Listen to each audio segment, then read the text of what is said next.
Halo, kita ketemu lagi hari ini dengan video full ya. Tadi sempat live cuplikannya. Nah, kita akan buat roti akordion. Kenapa disebut akordion? Kan biasanya lihat tuh dipompa-pompa gitu ya, ditekan, ditarik, itu tetap elastis. Dan nih, saat kita sobek-sobek, betapa lembutnya ya. Kalian bisa lihat tuh juga serat-seratnya. Nah, gimana sih caranya untuk buat roti ini bisa lembut, ditekan-tekan, dipompa-pompa gitu kembali lagi ke bentuk semula? Caranya sangat mudah, asalkan kalian tuh ikuti tutorialnya secara audio dan visual sampai akhir tanpa di-skip-skip. Nah, ini kalau kalian pencet-pencet tuh rotinya udah kembali lagi ke bentuk awal. Itu tandanya rotinya empuk dan lembut. Oke ya. Nah, juga gimana caranya agar roti ini rapi, tidak saling bertabrakan, jadi nggak menyembul satu dengan yang lainnya. Ikuti aja tutorialnya sampai selesai. Sebelumnya jangan lupa like, subscribe, nyalakan lonceng aktifnya juga komentar. Di sini kita gunakan air susu, kalian boleh gunakan air biasa. Nah, jika kalian menggunakan air biasa, raginya kalian kurangi 1 gram. Ingat, ini juga hal yang penting ya. Jadi sambil mengolah, sambil sedikit-sedikit Mama Eji jelaskan ya. Kemudian ragi instan aktif, gula pasir, lalu kita aduk dulu sampai tercampur merata. Nah, untuk ukuran telur itu kurang lebih 50 gram tanpa cangkang. Kalau udah tercampur dan raginya terlihat aktif ada berbusa-busa, tambahkan dengan tepung terigu protein tinggi, kemudian susu bubuk full cream, lebih rekomen. Lalu masukkan juga garam dan kita aduk kembali sampai semua tepungnya tercampur. Nah, ada yang protes ya. Mama Ji, kenapa sih tepungnya cuma seperempat gitu kok raginya sampai 4 gram, banyak banget. Nah, kalau udah masukkan margarin yang udah kalian encerkan, cairkan tapi tidak panas lagi ya.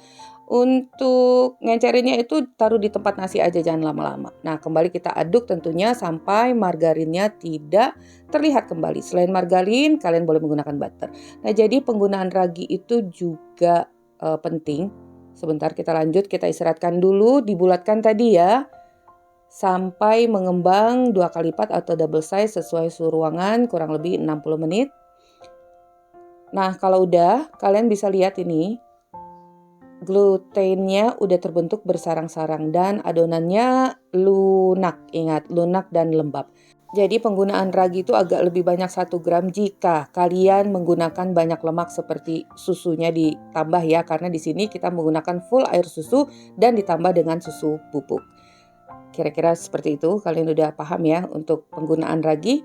Nah, biar nggak melekat, kita olesi telapak tangan juga alas kerja dengan butter atau margarin atau minyak sayur tipis aja. Karena ini memang adonannya lunak. Jadi penting juga bagi kalian untuk mengetahui konsistensi adonan roti yang sedang kita buat. Jadi gitu, untuk raginya udah oke tadi penggunaannya. Kalau kalian menggunakan air biasa, raginya dikurangi 1 gram. Nih sekarang kita folding dulu tentunya sambil mengeluarkan udara di bagian dalam dan terus kita padatkan. Harus dong, kan tadi masih terpencar-pencar seperti tercabik-cabik gitu. Nah, ini caranya nih. Dibulatkan terus seperti itu, kalian bisa lihat pada layar. Nih, sampai terasa lebih padat. Diapain ya itu namanya? Kalian lihat aja deh. Kemudian ini akan kita potong menjadi berapa ya? Lupa sekian bagian, tapi pastinya beratnya itu 40 gram per pieces. Kalau nggak salah, ayo ini berapa ya? 12, kita dapatkan 12 pieces, setiap piecesnya itu 40 gram, kurang lebih 40 gram, pas kok ini 40 gram ya. Dan setiap bagiannya kembali kita folding seperti ini. Ini untuk menambah kehalusan karena kita tidak menggunakan mixer dan ulen. Jadi ditekan aja pada papan kerja dan kalian akan merasakan permukaan bagian atas itu akan lebih halus. Nih seperti ini ya. Lakukan semuanya sampai selesai. Kalau udah selesai semua, ini juga adalah hal yang terpenting. Kita tutup, istirahatkan dulu kurang lebih 10-15 menit agar adonannya semakin halus dan rileks, mudah untuk dibentuk. Perhatikan pembentukannya. Dari tengah ke atas, dari tengah ke bawah, memanjang bukan melebar. Kalau udah dibalik sambil ditarik dan bagian bawah itu ditipiskan ya. Jadi ini agar adonan roti kita semuanya rapi. Di sini kita gunakan pisang uli, mau Meiji pisang uli atau pisang moli atau pisang apa ya. Boleh kalian menggunakan pisang raja. Nah, kemudian kita gulung dari atas terus sampai ke bawah. Kenapa kita tipiskan pada bagian bawah? Itu agar melekatnya lebih baik, lebih sempurna ya. Nah, seperti ini. Kalian bisa lihat adonannya. Walau tanpa ulen dan mixer, permukaannya tuh halus asalkan kalian ikuti tadi step-stepnya. Di sini Mama Meiji gunakan loyang 20 x 10, tingginya 4 cm. Alasi dengan baking paper. Nih ya, sangat halus. Dan ingat, jarak 1 cm setiap sisinya agar nanti rotinya nggak saling menabrak gitu, nggak jendal kiri, jendul kanan.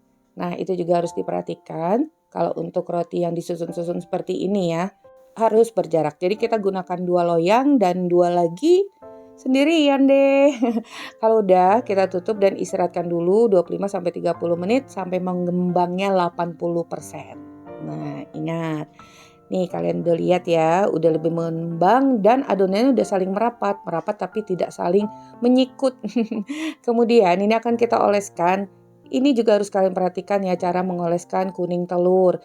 Jangan berulang-ulang. Usahakan 1 kali goresan, 1 kali goresan dan menggunakan kuas yang halus. Diusapkannya itu tipis aja gitu loh, maksudnya sambil ngambang-ngambang, jangan terlalu ditekan. Pakai perasaan kita ngolesnya tuh seperti itu. Agar nanti hasilnya rapi, nggak belang-belang gitu. Meminimalisir supaya permukaan rotinya nggak belang-belang. Nah, ini kita beri garnish dengan meseseres di bagian atasnya. Tadi dalamnya hanya kita isi dengan pisang. Kalian boleh tambahkan juga sih dengan coklat. Tapi kalau Mama Meiji terlalu manis banget ya. Untuk isian sebenarnya sesuai selera. Kemudian dengan parutan keju. Nah, saat kita mengoleskan olesan ini, usahakan harus dan wajib 5 menit sebelum masuk oven. Jadi bukan berarti udah mau dimasukin kalian oles ya, agar permukaannya semakin halus. Sebelumnya jangan lupa oven dipanaskan terlebih dahulu. Kita panggang suhu 190 derajat Celcius 18-20 menit. Tentunya disesuaikan dengan oven kalian masing-masing. Ini dia hasilnya, cakep ya. Mulus dan lembut tentunya.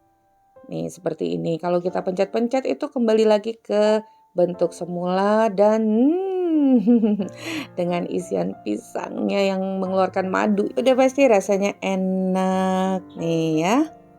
Jadi perlu diketahui juga untuk penggunaan oven, semua jenis oven itu bisa dan sama aja. Suhu itu berpatokan pada resep.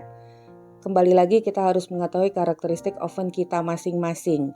Karena setiap oven itu berbeda. Jadi kalian harus rajin-rajin rebake, mencoba dan mengetahui suhu dari oven kalian. Dan tinggal disesuaikan aja dengan resepnya. Oh ya, kemarin juga ada yang ini ya komentar bahwa dia mengerjakannya gagal total. Perlu kalian ketahui, kegagalan itu biasa, Mam. Kita semua para konten kreator udah melalui tahapan kegagalan itu beribu-ribu kali ya, dengan darah dan keringat. Jadi kalau bisa, kalau masih gagal tuh introspeksi diri dulu ya, introspeksi apa yang udah kita lakukan, di mana kesalahannya. Kalau kita udah mendapatkan di mana letak kesalahan kita, pasti kita akan bisa memperbaiki kesalahan kita sendiri. Karena apa? Kita semua hanya memberikan resep. Resep itu sebenarnya umum ya, ada di mana-mana. Hanya menginfokan begini loh caranya. Setelah kita berhasil, baru kita buat video.